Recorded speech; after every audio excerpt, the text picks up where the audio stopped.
We are previewing the Steelers' Week 1 matchup versus the San Francisco 49ers at Acrisure Stadium here on today's show. But before we get into today's preview, go ahead and do me a favor and click that subscribe button so you never miss any of our live watch parties throughout the 2023 season. Every single game, we are going live. We go crazy. We have a great time here on Steelers Talk when we have our watch parties. So if you want to join us for the 49ers game this Sunday, make sure you click that subscribe button and turn on your notifications. And then it is worth noting that we are doing a Joey Porter Jr. jersey raffle for this Week 1 matchup. So if you want a chance to win that Joey Porter Jr. jersey, go ahead, click that subscribe button and join us on Sunday. All right, now let's talk about this Week 1 matchup here. Where the 49ers are going to be coming into Acrisure Stadium to face the Pittsburgh Steelers. Hey, man, this is one of the most anticipated matchups I can remember when it comes to the Pittsburgh Steelers. It's Week 1 of the season. You're facing a really good team in the San Francisco 49ers, and the Steelers have a second-year quarterback in Kenny Pickett that this fan base really does believe in and wants to see succeed. So you take a look at the opponent this week, San Francisco 49ers, back in 2022, 13-4. So this is a very well-run organization headed by head coach Kyle Shanahan, who's kind of been a pioneer in the West Coast offense. He currently runs the next-gen West Coast offense. The third generation is kind of headed by guys like him, by Sean McVay, by Matt LaFleur, all these very successful West Coast offenses that utilize a bunch of stuff like flood concepts, like crossing routes, like the outside zone running scheme.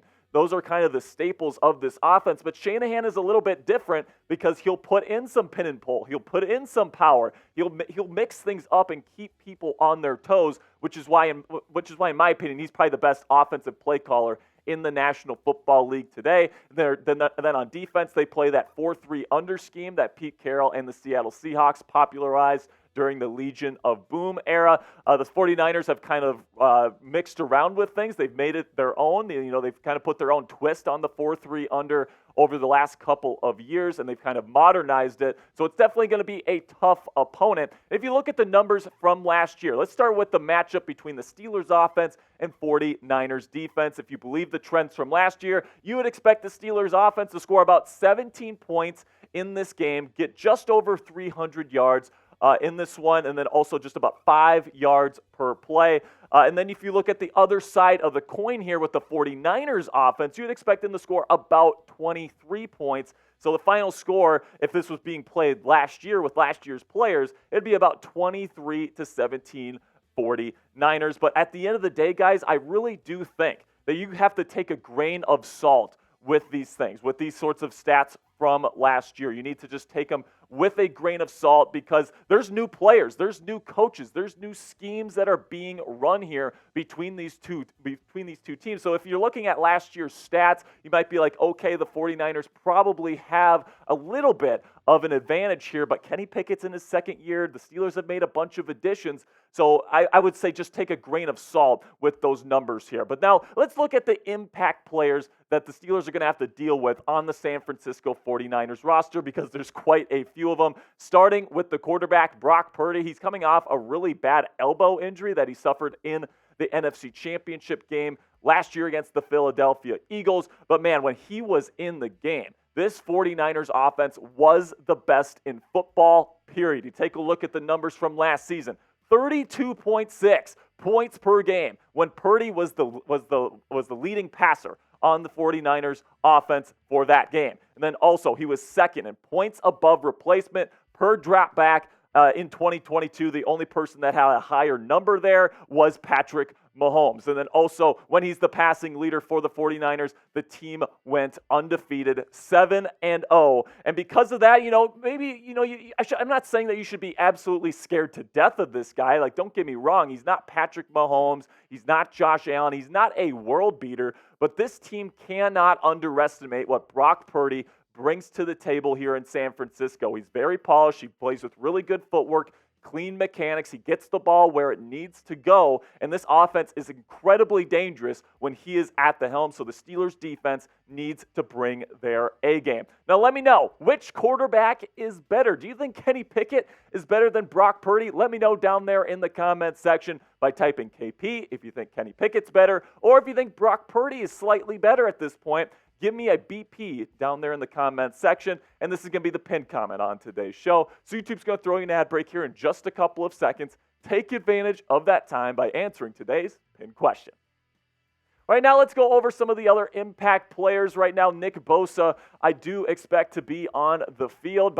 At the time I'm recording this, a deal has not been made between Nick Bosa and the Pittsburgh Steelers, but I am guessing that by the time this video comes out, that a deal will have been done, and he will be playing. He's the defensive player of the year for a reason. This guy is the most versatile pass rusher on the planet right now. He's incredibly strong. He's fast. He's got great bend. He's got an incredible tool set in order to get to the quarterback. And I definitely think it's going to be hard, definitely a difficult situation here for the Steelers to stop him in this one. And then you got Christian McCaffrey, the highest paid running back in the National Football League, again for a reason. There's nothing that this guy can't do. He's a little bit on the smaller side, but he runs with great power. He runs with great speed and agility. He's also a great wide receiver that can line up in the slot. They're going to be using him in a bunch of different creative ways, just like they did post-trade deadline last year. He's definitely somebody you need to keep your eye on and account for. Also, Deebo Samuel. I mean, this offense is absolutely just loaded with great talent, and it's definitely the two biggest talents here are Christian McCaffrey and Deebo. Deebo is not only just a great wide receiver, he's one of the best, if not the best, after the catch in the National Football League, but he can also rush a little bit, so look for the jet sweeps. Look for him to get a couple of reps at running back even.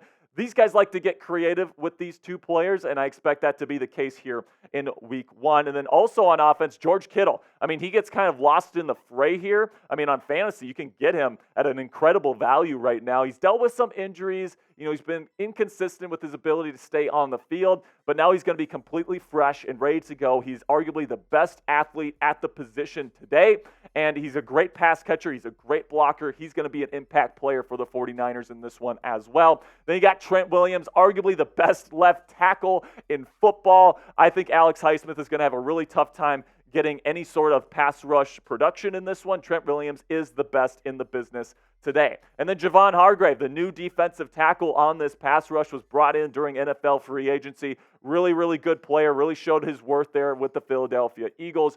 And Mason Cole, Isaac Seumalo, his former teammate there with the Eagles, is going to be tasked with stopping him there up the middle. Then you got Fred Warner. Again, another player that you could argue is the best player at his position there at inside linebacker. He can do it all. And, these kinds of players, these impact players in the middles, they can absolutely change the lives of these players and of these teams. And I absolutely think Fred Warner is going to play a big part in what the Steelers are going to be trying to do on offense and trying to stay away from him. Then you got Brandon Ayuk, the wide receiver, who I think is massively underrated right now. I think he's one of the best route runners in the National Football League. He's a really good route runner, or he's really good after the catch as well. Really like what Brandon Ayuk brings to the table, so it's not just Deebo that you have to make sure you cover. Then you got Dre Greenlaw, maybe their most underrated player on defense. Really, really excellent player. Was a top 10 graded inside linebacker according to Pro Football Focus last year. So these are really the 10 players that the Pittsburgh Steelers need to make sure that they account for.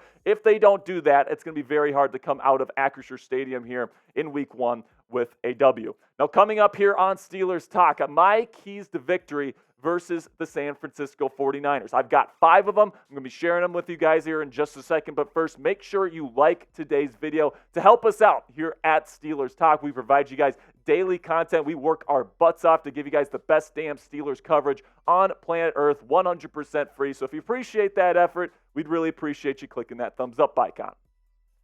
All right, starting with my keys to victory. Number 1, you got to put pressure on Brock Purdy.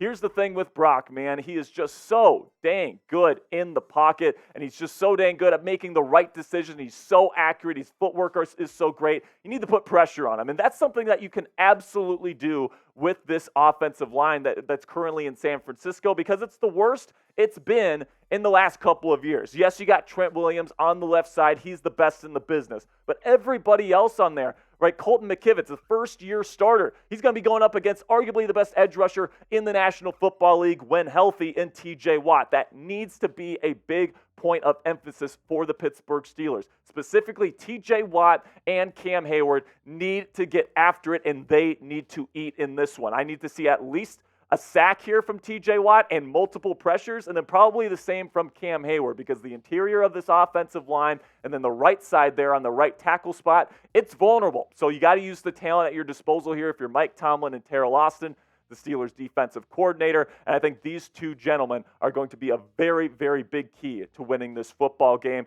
And really the best way to beat Brock Purdy, the best way to beat Kyle Shanahan is put pressure on the quarterback, because the more time you give them, the more that they're going to put the ball downfield, and they're going to get the ball in the hands of their playmakers, and they're going to slice and dice you all day long. You have to get after Brock Purdy. You have to force that kid to make some mistakes. Number 2 on my list, you have to stay disciplined on defense. So the first 2 points here are defensive points. The next 3 are going to be offensive points. And on defense, not only do you have to put pressure on Brock Purdy, but you have to worry about Kyle Shanahan and the scheming and the cleverness that he's going to bring to the table. He puts in so many layers into his offensive game plan that you have to be ready for everything. There's crossers that go the complete other direction when you think it's a flood concept. He's going to do pin and pull right when you think it's going to be outside zone. He is such a genius at scheming things open and scheming things up for his run game and his passing game.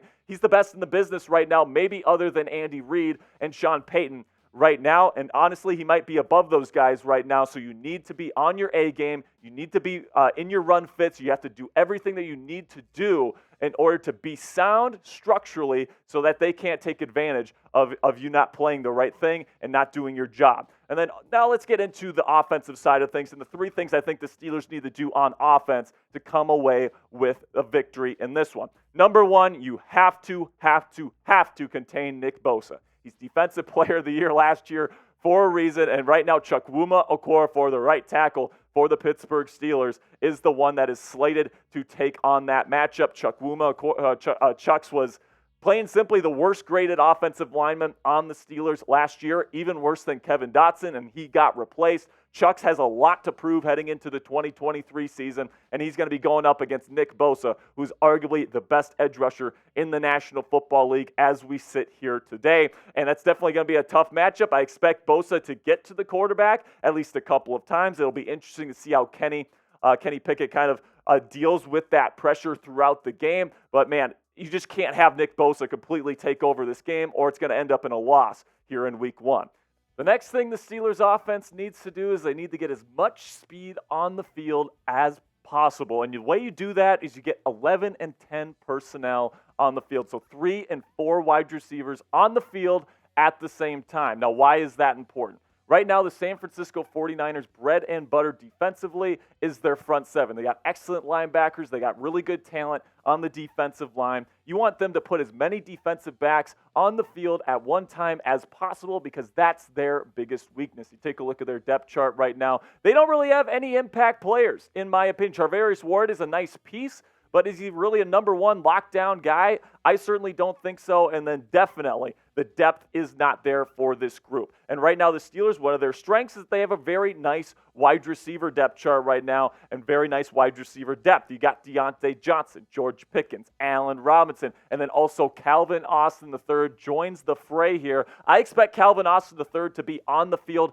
quite a bit in this one to kind of exploit that weakness in the 49ers defense to help Kenny Pickett as much as possible, put as much points as possible on the scoreboard here in Week 1. And then speaking of Kenny Pickett, he absolutely needs to shine in this one. Like I said before, the front 7 for the 49ers is excellent. They always have great run defense year in and year out. So Kenny's not going to be able to just sit back and let Najee Harris and Jaylen Warren drive this puppy home. He's going to have to be the main engine for this offense. He's going to have to hit his guys, Deontay, George, all these different guys that he has at his disposal if the Steelers are going to come away victorious here. And the good news here is that I think Kenny Pickett has the talent to do it. He was the preseason MVP, not just for the Steelers, but in the NFL as a whole. Only 2 incompletions, where he also led 5 drives with the first-team offense, which, of course, concluded in 5 touchdowns, okay? So I'm really excited about Kenny Pickett's future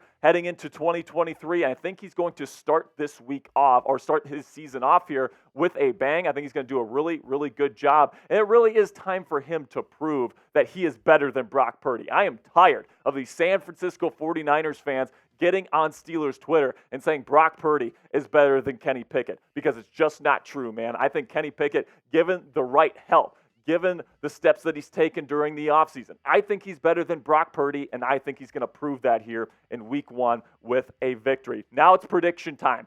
Let me know what you guys think down there in the comment section. What is your score prediction for this Week 1 matchup? Do you think the Steelers win, or do you think the 49ers win? Let me know down there in the comment section what you guys think. And for me, my score prediction for this week is that I think the Steelers are going to come away victorious in this one by a final score of 27-23. You look at Kyle Shanahan and his teams in the past, they've gotten off to kind of slow starts, whereas you look at Mike Tomlin and the Steelers, they usually start off the season hot. And then also the fact that the Steelers are home, the fact that there's so much anticipation for this team with Kenny Pickett looking to prove himself. I just think that this has win all over the place here. I think the Steelers are going to end up coming away with the W here in Week 1 and kick off their 2023 campaign off on the right foot with an upset here over the San Francisco 49ers. All right, that'll be it for me today, guys. Really do appreciate all the support. Make sure you click that subscribe button for all of our pregame coverage this week, getting you guys ready for this season, for the first week of the 2023 NFL season. That'll be it for me today, guys. Really do appreciate all the support. And until next time, here we go, Steelers.